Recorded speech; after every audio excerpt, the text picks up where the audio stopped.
Ay, hija, siéntate un momento. Necesito contarte algo que me carcome el alma, algo que nunca pensé vivir, algo que me hizo tocar fondo y me enseñó a nadar de nuevo en un mar de decepciones. Fue el día del aniversario de bodas, el número 40, imagínate, 40 años, y mi propia hija, sí, mi carne y mi sangre, fue quien nos empujó al acantilado.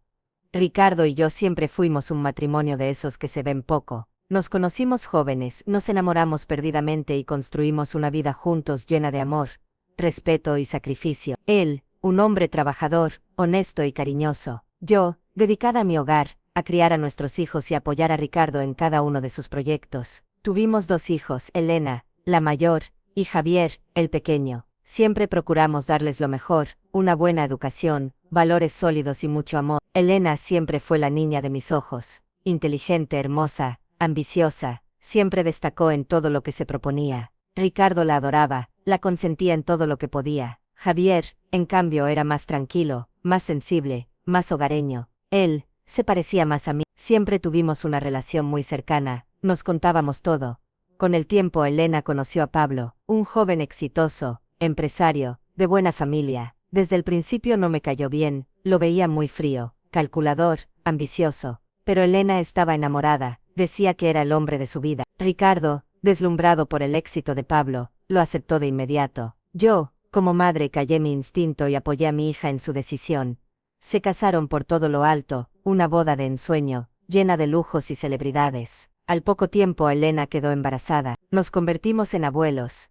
¡Qué alegría! La llegada de Sofía llenó nuestra vida de luz y esperanza. Veíamos a Elena feliz, realizada. Parecía que todo era perfecto.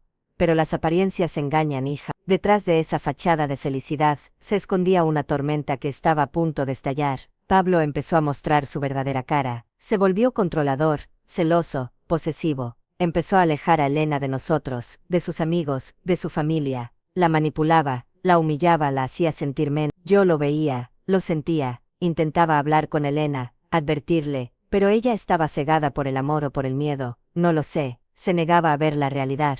Ricardo, por su parte, no quería problemas, decía que eran cosas de pareja, que debíamos dejarlos resolver sus diferencias. ¡Qué ingenuos fuimos! El día de nuestro aniversario, Elena organizó una cena en su casa. Invitó a toda la familia, amigos cercanos. Parecía una celebración normal, llena de alegría y buenos deseos. Pero yo sentía una tensión en el aire, una energía extraña que me inquietaba. Durante la cena, Pablo se mostró especialmente amable y cariñoso con Elena. La abrazaba, la besaba, le decía cumplidos. Yo lo miraba con desconfianza, sabía que algo tramaba. Después de la cena, Elena se levantó y pidió la palabra. Nos dijo que tenía un anuncio importante que hacer. Mamá, papá, dijo con una sonrisa nerviosa. Pablo y yo hemos decidido que lo mejor para nosotros es que ustedes se muden de la casa. Sentí como si me hubieran dado una bofetada. ¿Qué estaba diciendo mi hija? ¿Cómo se atrevía a echarnos de nuestra propia casa? Ricardo se quedó sin palabras, pálido, temblando. Yo sentí una rabia incontrolable, un dolor profundo en el alma. ¿De qué estás hablando, Elena?, pregunté con la voz temblorosa. ¿Cómo puedes hacernos esto? Esta es nuestra casa. Aquí hemos vivido toda nuestra vida. Aquí hemos criado a nuestros hijos. Lo sé, mamá, respondió Elena con frialdad. Pero las cosas cambian. Pablo y yo necesitamos el espacio. Queremos tener más privacidad. Además, ustedes ya están mayores. Necesitan cuidados. Lo mejor es que se vayan a una residencia. ¿Una residencia? ¿Acaso pensaba que íbamos a dejar nuestra casa, nuestros recuerdos, nuestra vida, para irnos a un asilo? Jamás. Miré a Ricardo, esperando que dijera algo, que defendiera nuestro hogar. Pero él estaba paralizado, con la mirada perdida. Elena, no puedes hacernos esto, dije con lágrimas en los ojos. Por favor, recapacita. No nos quites lo único que tenemos.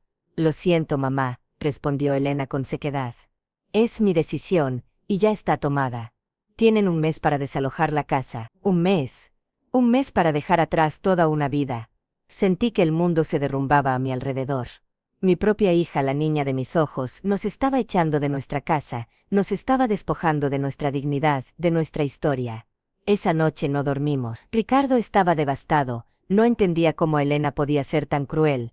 Yo sentía una mezcla de rabia, dolor y decepción. ¿En qué habíamos fallado como padres? ¿Cómo habíamos criado a una hija capaz de semejante atrocidad? Al día siguiente, intenté hablar con Elena a solas. Fui a su casa, le rogué que reconsiderara su decisión. Le recordé todo lo que habíamos hecho por ella, todo lo que habíamos sacrificado para darle una buena vida. Le pedí que pensara en nosotros, en nuestros sentimientos. Pero Elena se mostró inflexible. Dijo que Pablo la apoyaba en su decisión, que era lo mejor para su familia. Me dijo que si no nos íbamos por las buenas, nos echaría por las malas. Me amenazó con demandarnos, con quitarnos todo lo que teníamos. Salí de su casa destrozada, con el corazón hecho pedazos. Sentía que había perdido a mi hija, que ya no era la misma persona que había criado. Me sentía traicionada, humillada, abandonada. Ricardo y yo pasamos los siguientes días empacando nuestras cosas. Fue un proceso doloroso, remover recuerdos, revivir momentos felices, despedirnos de nuestro hogar. Cada objeto, cada fotografía, cada mueble, nos recordaba una etapa de nuestra vida. Conseguimos un pequeño apartamento en las afueras de la ciudad. Era un lugar humilde, sencillo, pero al menos teníamos un techo bajo el cual dormir. Nos mudamos en silencio, sin despedirnos de nadie. No queríamos darles el gusto a Elena y a Pablo de vernos derrotados. Los primeros meses fueron muy duros. Nos sentíamos solos, tristes, desorientados. Ricardo cayó en una profunda depresión. Dejó de comer, de dormir, de hablar. Se pasaba los días sentado en el sofá, mirando al vacío. Yo intentaba animarlo, darle fuerzas, pero yo también estaba sufriendo.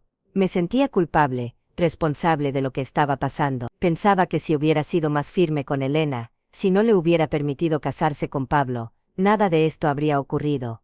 Un día, Ricardo enfermó gravemente.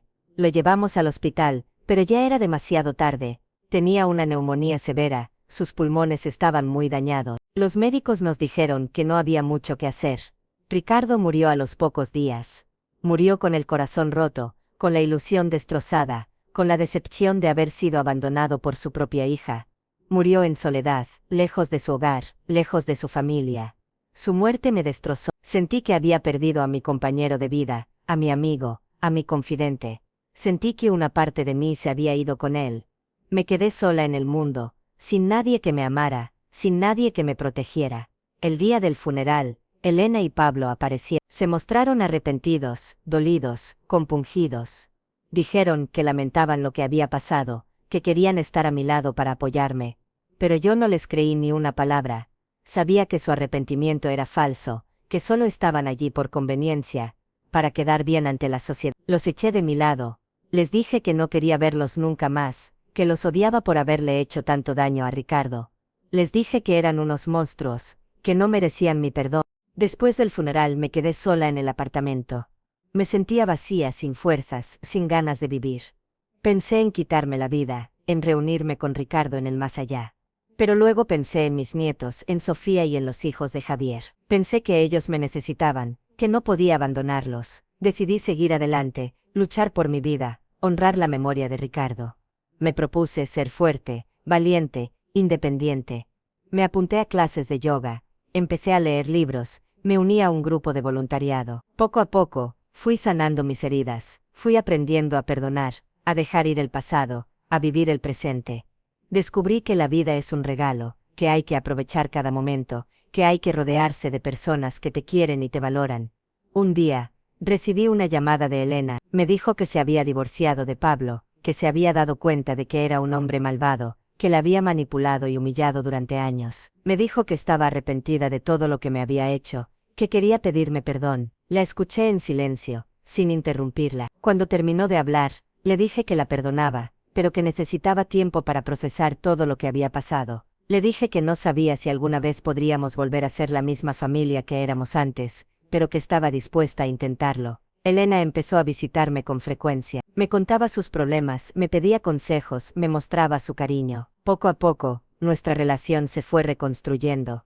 Descubrí que Elena había cambiado, que se había vuelto más humilde, más sensible, más humana. Un día, me invitó a vivir con ella. Me dijo que quería cuidarme, protegerme, compensarme por todo el daño que me había causado. Le dije que necesitaba pensarlo, que no quería precipitarme. Después de mucho reflexionar, acepté su invitación. Decidí darle una segunda oportunidad a ella y a mí misma. Me mudé a su casa, volví a formar parte de su vida. Hoy, Elena y yo somos muy unidas, nos queremos, nos respetamos, nos apoyamos mutuamente. Hemos aprendido a comunicarnos, a resolver nuestros conflictos, a perdonarnos nuestros errores. Sé que nunca olvidaré lo que pasó, que siempre tendré una cicatriz en el corazón, pero también sé que he aprendido mucho de esta experiencia. He aprendido que la vida es impredecible, que puede cambiar en un instante, que hay que estar preparado para lo bueno y para lo malo. He aprendido que el amor no es suficiente, que hay que elegir bien a la persona con la que compartes tu vida. He aprendido que la familia es lo más importante, que hay que cuidarla, protegerla, valorar. Y sobre todo, he aprendido que el perdón es el camino hacia la sanación, que hay que perdonarse a uno mismo y a los demás para poder seguir adelante. Así que, hija, no te aferres al rencor, no te dejes consumir por el odio. Aprende a perdonar, a dejar ir el pasado, a vivir el presente. La vida es demasiado corta para desperdiciarla en rencores y resentimientos. Y recuerda siempre, hija, que el amor de una madre es incondicional, que siempre estaré aquí para ti, pase lo que pase.